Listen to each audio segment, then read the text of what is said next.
Hello friends, MS coder में आपका स्वागत है। आज की इस वीडियो में हम जानेंगे टर्नरी ऑपरेटर के बारे में। लास्ट की वीडियो में हमने देखा था कंडीशनल स्टेटमेंट के बारे में, जिसमें हमने इफ एल्स स्टेटमेंट के बारे में जाना था। अगर वो वीडियो नहीं देखी है तो आप उस वीडियो को भी देख लीजिएगा। जो टर्नरी ऑपरेटर होता है, इसका भी काम क्या होता है, कंडीशन को चेक करने का होता है। लेकिन इफ एल्स स्टेटमेंट में और जो टर्नरी ऑपरेटर होता है, इसमें थोड़ा सा डिफरेंस होता है। डिफरेंस क्या होता है कि इफ एल्स के अंदर हम बॉडी के अंदर जो हमें प्रिंट कराना है, जो भी लॉजिक लिखना है, वो हम बॉडी के अंदर लिखते हैं।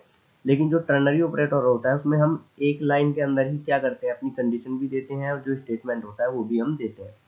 तो चलिए हम यहाँ पर एक फाइल बना लेते हैं टर्नरी ऑपरेटर के नाम से .js। और यहाँ पर पहले हम इसका सिंटैक्स देख लेते हैं कि सिंटैक्स का क्या होता है। तो सबसे पहले हम यहाँ पर क्या करते हैं, कंडीशन लेते हैं, जो भी हमें कंडीशन लेना है। फिर उसके बाद हम यहाँ पर क्या करते हैं, क्वेश्चन मार्क लगाते हैं। और फिर उसके बाद पहला स्टेटमेंट लेते हैं, फिर कोलन लगाते हैं, और फिर हम सेकंड स्टेटमेंट लेते हैं। तो इसको समझिए कि अगर ये वाली कंडीशन ट्रू होती है, यानी कि जो भी आपने कंडीशन दी हुई है, तो पहले वाली स्टेटमेंट एग्जीक्यूट की जाएगी।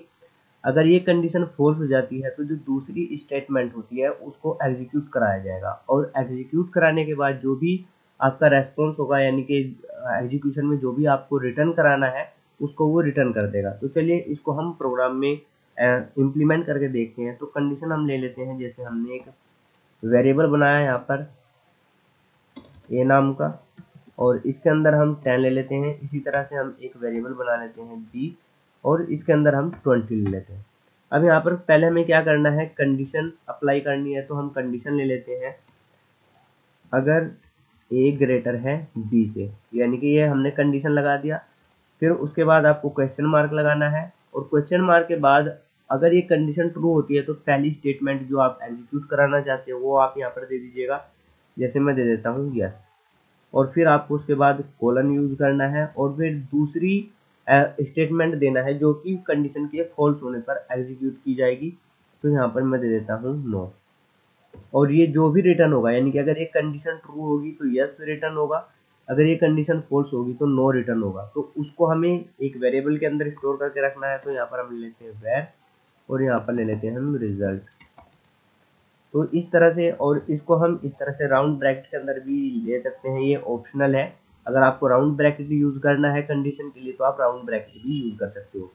तो यहाँ पर देखिए ए की वैल्यू 10 है, बी की वैल्यू 20 है। तो ये कंडीशन चेक होने के बाद फॉल्स हो जाएगी, क्योंकि जो 10 होता है वो 20 से ग्रेटर नहीं होता है। तो ये वाली स्टेटमेंट एग्जीक्यूट होगी, यानी कि जो नो है वो रिजल्ट के अंदर जाकर स्टोर हो जाएगा, और उसको हम आउटपुट स्क्रीन पर प्रिंट करा सकते हैं। तो चलिए इसको हम प्रिंट करा कर देख लेते हैं। यहाँ पर हम मैसेज भी दे देते हैं रिजल्ट।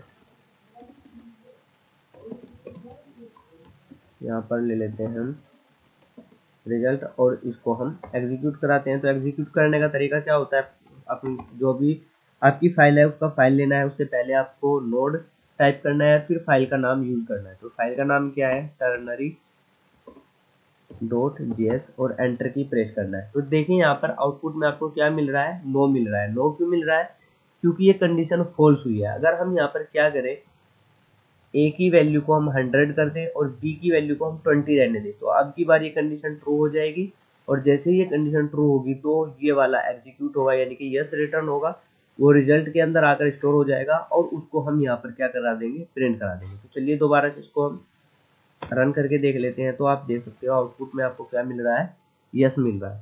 तो इस तरह से हम टर्नरी ऑपरेटर को भी यूज करते हैं। आई होप कि आपको समझ में आ गया होगा कि टर्नरी ऑपरेटर को हम कब यूज करते हैं और कैसे यूज कर सकते हैं। अगर इस वीडियो से आपकी हेल्प हुई हो तो इस वीडियो को लाइक करके चैनल को जरूर सब्सक्राइब कर लीजिएगा। Thanks for watching.